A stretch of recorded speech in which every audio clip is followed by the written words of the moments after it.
Sal jy graag jou matriek wiskunde vraestel wil oorskryf? Dis wat met 'n middeljarige man gebeur wat erken het hy het in 1990 die vraestel gelek. Om te kwalifiseer vir matriek moet sy slim seun terugvat skool toe en weer leer om wiskunde te slaag in som van 2.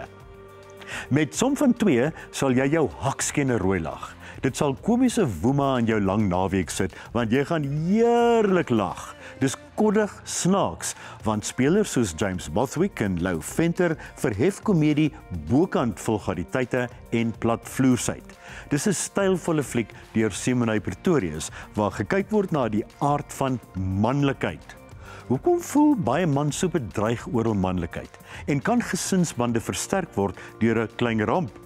Gaan lag jou sorge weg in som van 2, net in teaters. Daar's deesdae so baie skandale, 'n mens kan nie byhou nie.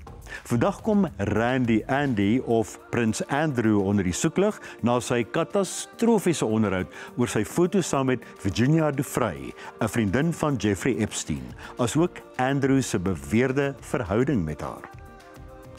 A Very Royal Scandal dramatiseer hoe die taai joernalis Emily Maitlis voorberei het op haar onderhoud met hierdie koninklike.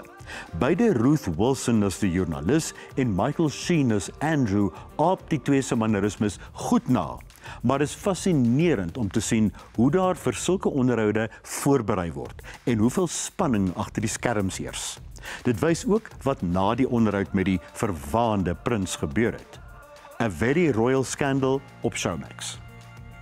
Jy kan hierdie resensies op Ontbytsake se webtuiste lees. Volgende week praat ek oor die lewende aksieweergawe van Sneeuwwitjie en is daar nuus oor wat gestroom kan word. Ek groet tot dan.